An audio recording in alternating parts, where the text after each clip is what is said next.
कभी सोचा है कोई स्टेशन सिर्फ खड़ा नहीं, सांस भी ले सकता है? सतना और अनूपपुर के बीच एक ऐसा जंक्शन है जो नक्शों से मिट चुका है, पर उसकी सीटी आज भी जंगल में गूंजती है। कहते हैं वहां आखिरी ट्रेन पहुंची थी, पर निकली कभी नहीं। और जो लोग उसमें बैठे थे, उनकी पहचान, उनकी टिकट सब जैसे हवा में घुल गई। आज हम बताएंगे उस स्टेशन की कहानी जो पटरियों नहीं, यात्रियों को निगलता है। मध्य भारत की पहाड़ियों और घने जंगलों के बीच एक स्टेशन हुआ करता था, रातपुर जंक्शन। नक्शों में उसका नाम मिट चुका है, पर बुजुर्ग आज भी फुसफुसाकर कहते हैं वो स्टेशन सांस लेता है, क्योंकि वहां से गुजरने वाली आखिरी ट्रेन कभी अपने गंतव्य तक नहीं पहुंची। और जो यात्री उसमें बैठे थे, उनके बारे में आज तक कोई रिकॉर्ड नहीं मिला। 1958 भारत सरकार ने एक नया माल मार्ग शुरू किया, बेलगढ़ रातपुर करैरा लाइन। कागजों में यह एक साधारण जंक्शन था, पर इंजीनियरों ने एक बात नोट की थी, लाइन के बीच में जमीन खुद हल्की सी हिलती थी। फिर भी काम पूरा हुआ। पहली ट्रेन चली, डाउन गुड्स 4712F। रात 11:30 पर वह रातपुर जंक्शन पहुंची। स्टेशन मास्टर हरीश दत्त की डायरी में आखिरी लाइन दर्ज है, ट्रेन पहुंची, पर हवा भारी है, जैसे कोई नीचे चल रहा हो। उसके बाद स्टेशन मास्टर गायब, ट्रेन भी गायब। सिर्फ प्लेटफॉर्म पर रेल की गर्म गंध रह गई। 1964 में रेल मंत्रालय ने जांच टीम भेजी। 6 लोग गए, किसी ने वापसी नहीं की। उनका कैमरा मिला, फुटेज में दिखता है ट्रैक के नीचे से हल्की रोशनी निकल रही है, जैसे जमीन के भीतर लोहे का कोई सांप खान रेंग रहा हो। एक आवाज रिकॉर्ड हुई, तार तार, अस्पष्ट, पर उसमें एक शब्द साफ था, नीचे। उस फुटेज के बाद रातपुर जंक्शन को बंद कर दिया गया।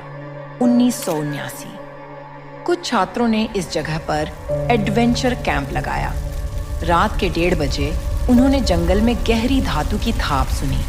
ट्रैक पेड़ों के बीच गायब था, पर आवाज मानो पटरियों पर दौड़ती हो। जब सुबह हुई तो मिट्टी पर 2 गहरी रेखाएं मिली, जैसे कोई भारी इंजन गुजरा हो, पर कोई ट्रेन नहीं थी।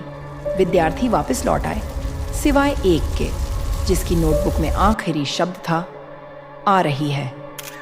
1991 में एक पत्रकार Meera Chauhan lost railways of India पर डॉक्यूमेंट्री शूट करने पहुंची। वीडियो में शुरुआत सामान्य है, टूटी बेंच, जंग लगा बोर्ड, घास में छिपा सिग्नल। फिर कैमरा प्लेटफॉर्म की ओर मुड़ता है, सिग्नल धीरे धीरे हरा मुंह होता है। स्टेशन को बिजली बंद हुए 30 साल हो चुके थे। मीरा कहती है, किसने चालू किया? फिर जमीन कांपती है, कैमरा झटके से उठता है, एक इंजन की परछाई दिखती है, पर वह जमीन पर नहीं, हवा में तैरती है। उस पर नंबर लिखा है 4712F, वही ट्रेन जो 1958 में गुम हुई थी। फुटेज यहाँ कट जाती है, मीरा कभी नहीं मिली। 2016 फैंटम रेल सर्वे की टीम ड्रोन लेकर वहां पहुंची। ड्रोन ने रात में एक अजीब पैटर्न रिकॉर्ड किया। ट्रैक के नीचे एक गोलाकार धातु लूप जो हर चक्कर के साथ हल्का सा थरथराता था। टीम लीड ने कहा, ये ट्रेन लूप अनोमली है, कोई ट्रेन भीतर फंसी है। अचानक ड्रोन का कैमरा ब्लैक हो गया, सिर्फ एक फ्रेम बचा। एक कोच के अंदर खाली आंखों वाले यात्री, उनके चेहरों पर राख सी परत थी। स्थानीय आदिवासी कहते हैं रातपुर एक सीमा रेखा है, धरती की 2 दुनियाओं का संगम। रेल ने जिस दिन इस भूमि को काटा, उस दिन नीचे की दुनिया खुल गई। रातपुर जंक्शन अब भी वहीं है, पर समय में नहीं, 2 समयों के बीच फंसा हुआ। कभी कभी रात में पेड़ों के बीच से सीटी सुनाई देती है और हवा में कोई वाक्य उभरता है, अगला स्टेशन कहीं नहीं। अगर तुम कभी सतना अनूपपुर रूट के किसी सुनसान हिस्से में खड़े हो और पैरों के नीचे हल्की कंपन महसूस हो, तो समझ जाना कहीं नीचे वो पटरियां अब भी चल रही हैं।